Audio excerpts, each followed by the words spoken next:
the new Marvel Legends Enchantress and Executioner Build-A-Figure.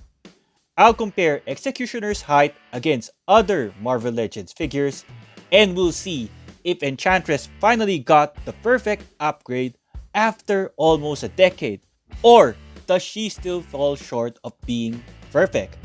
I was expecting both of this to impress me with articulation and presence, but did they really? Let's find out. Let's start with Amora. Finally, after a decade, she gets a brand new head sculpt, and it's the best looking yet. For me, the highlight of this figure is her emerald looking eyes. The glitter, the shine, it's excellent. Well done by Hasbro. Also, her lips are nicely painted red. Her headpiece looks great. Emerald green, shiny in a way, fits well for Enchantress. Her hair is the standard Marvel Legends hair, blonde hairs which you've seen in the past, but there is a lighter dark wash for this one. She has larger hair this time. Later, I will compare her to the 2016 Enchantress. As a seductress, I'm glad her torso is not PG. There are sculpted details that highlights the shape of the costume. Like there are lines there. Also, this time around, her gloves are nicely sculpted, shiny emerald color. These are brand new arms and they look familiar to me. Her lower torso is quite new because there are sculpted costume details. She doesn't have cloth but she has a plastic green skirt. No sculpted details for her legs, but it is double jointed pinless knees. If we look at the back, there is nothing there. It's all plain black plastic. For accessories, the Marvel Legends Enchantress comes with a pair of closed fist hands. These hands can hinge forward and back. She has a grand total of 4 hands. The next pair is open palm expressive hands. These are your classic Marvel Legends hands wherein it's not symmetrical, 2 different hand expression. She comes with a power effect. It's different from the classic ones. This time it's translucent emerald green and you can use any of the hands. Just do the usual, remove the hand and place the effect in and plug in the hand. This has a nice translucent feel to it. I'm glad for this upgrade. Although I appreciate that Hasbro gave Enchantress new arms, I wish they didn't have to use this kind wherein there's a hole on top of the shoulder and on her armpits. I understand it's for better range of articulation, but it's just not pleasing to the eyes, especially Enchantress does not have much to cover the holes. I mean, her hair is big enough, but it can cover it, but not all of it. For a Marvel Legends Enchantress comparison, the 2016 Dormammu Build-A-Figure Wave Enchantress and the new Executioner Build-A-Figure Wave Enchantress side by side. For the head sculpt, it is a clear upgrade. The inkjet printed details, the headpiece looks better, the hair looks better, and her skin is not that shiny. And she has a lighter color flesh this time. It was a surprise to me that her upper torso is exactly the same. When you remove the head, you can see the good old neck peg without any hinge.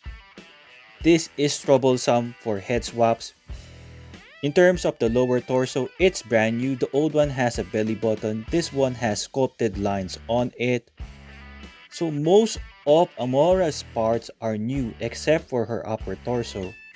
You can see here she now has a bicep swivel and this has nicely sculpted details. For the legs, it's brand new as well. The old one has double jointed knees with pins. This one doesn't have any pins. The shoes are identical.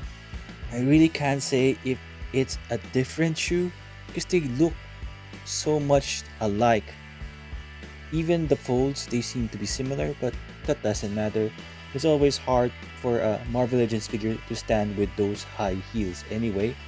It's not the same skirt. It's a new skirt with new sculpted details and a new type of design. You can see here, it's quite different from the old one. They just look like the same because of where the cuts are positioned to, but they're entirely different. For a head swap, the new Amora head on the old body feels like she has a sunburnt body. The old head on the new Enchantress body feels like the other way around. Her face experienced sunburn. Since the new Enchantress body is still using the old neck peg, you have limited choices in terms of head swap. You can use the Juggernaut with the figure wave rogue or the retro black cat. Those are the ones with similar neck. So it's unfortunate that Hasbro did not upgrade that particular part. The classic Hasbro Mystic effects will still work on the new body. It's a little bit loose, but those effects tends to loosen up. That is why the new power effect of Enchantress is more of an advantage because it doesn't have that particular problem. In the comments below, let me know what do you think about the new Enchantress. If you found this review useful, I hope you give it a hype, like the video, subscribe to my channel, and share this with your friends. For places where the figures in this review might still be available, I left some links in the description below. Next up, we're looking at the big guy, the Executioner.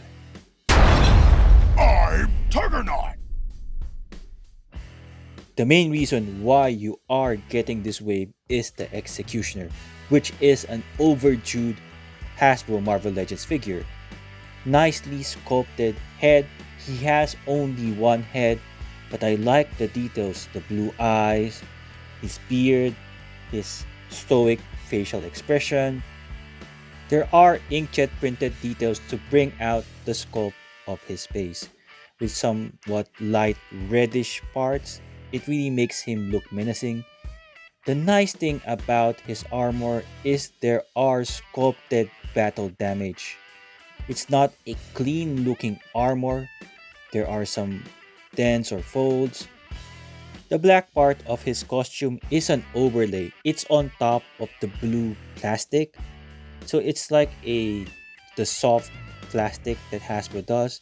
There are some dents along the belt, nicely sculpted axe logo from his upper torso to his lower torso.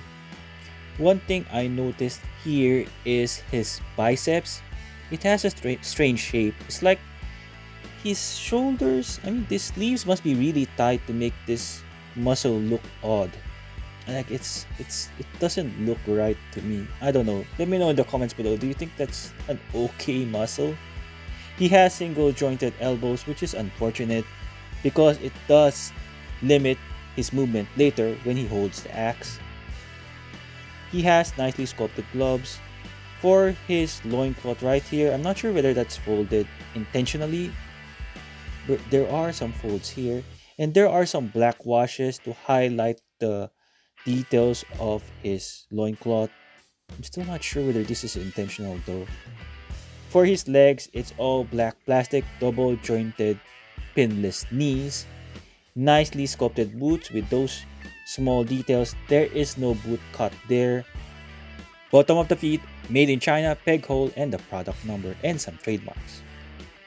The Executioner has 4 hands. This is the first set. It's not a pair. Weapon holding hands can hinge up and down, while the closed fist hands can hinge forward and back.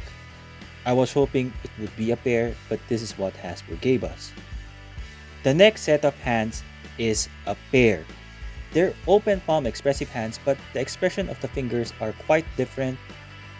The left hand has the fingers far apart, while the right hands are close to each other. Nicely sculpted details with those silver buttons. Another highlight is the accessory, which is his iconic axe, and it's nicely sculpted with some battle damage similar to his armor. It has a shiny silver blade with a black body. In terms of the handle, According to the official handbook of the Marvel Universe, it's supposed to be 3 feet long, and it seems to be just about that length. And a nicely sculpted detail here. There is no paint wash, but that's alright because usually paint on handles just get removed. It would have been nice if he can hold the axe with 2 hands, but he only has a single jointed elbow and he does not have another weapon holding hand. So this would be similar to the Juggernaut, wherein I tried to put the open palm expressive hand on top of the weapon holding hand. I think it's quite possible, but it's very difficult with this single jointed elbows.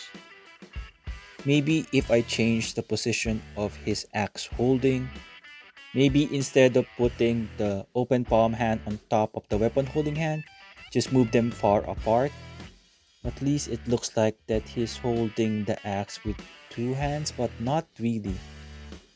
I actually prefer another weapon holding hand instead of the open palm expressive hand, which may be useful but not as useful as a weapon holding hand or a trigger finger hand, because in the comic books and in the movie, sometimes he does carry large rifles and you cannot hold any rifle even with the weapon holding hand and the open palm expressive hand.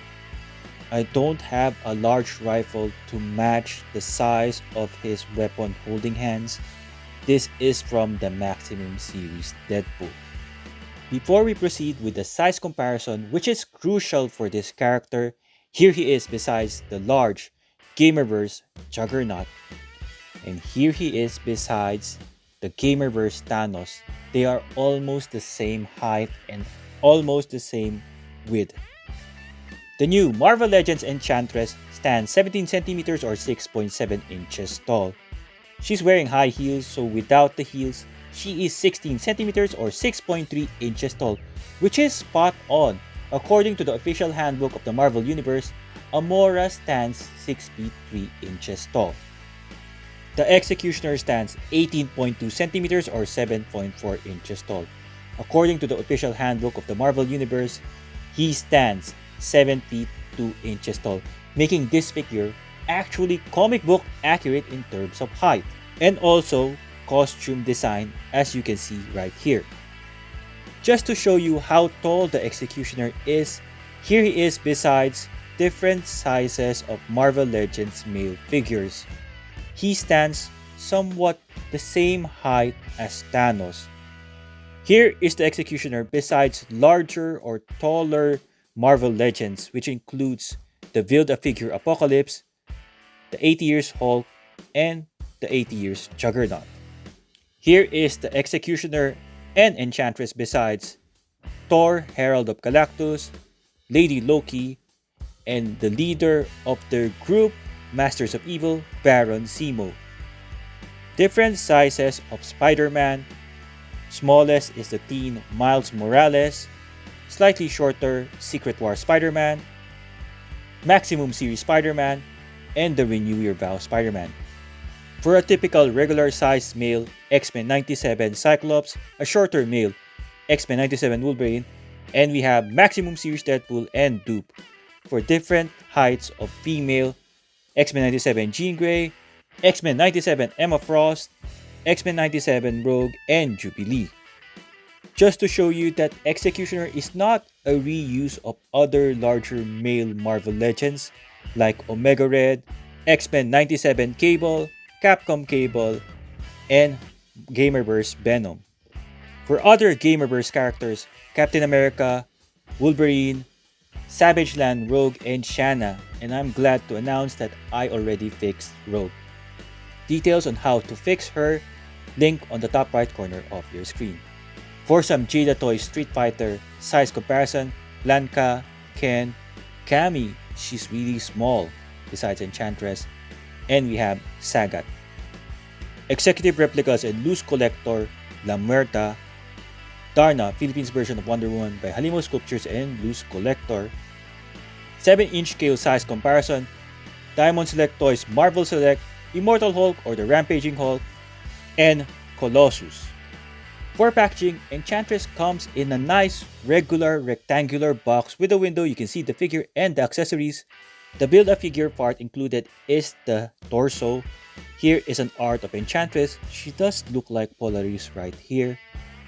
On the other side is a different art of Enchantress, a classic looking one. At the back is a short read-up. Pause it right now if you want to have a read. It's a different art of Enchantress. Here are the figures that you need in order to build Executioner. At the bottom, there is some warning legalities and please recycle to save the earth. And on top, Marvel logo. There is no change in terms of the design of the background, it's just a different color. It's still the classic Marvel Legends comic book strip which they recently used for other figures. For articulation, Enchantress' head can move from side to side with some hindrance because of her long hair, cannot look down, cannot look up, arms can extend that far, do a full 360 right here. She has a bicep swivel right here, double jointed pinless elbows, can reach far back. She has a swivel here on the wrist and these hands can hinge forward and back. She has a upper torso swivel right here. She does not have waist swivel. She can do a split, upper thigh swivel, double jointed pinless knees, can kick far back, kick forward. Her feet has an ankle rocker, can hinge forward and back. For Executioner articulation, his head can move from side to side easily, can look up. He has a ball peg with a hinge, can look down, cannot tilt his head from side to side, arms can extend that far. He has no butterfly joints as you can see from the back, there's nothing there. He can do a full 360 right here, bicep swivel hidden along the short sleeves of his shirt, single jointed elbow, the wrist can swivel, can hinge forward and back.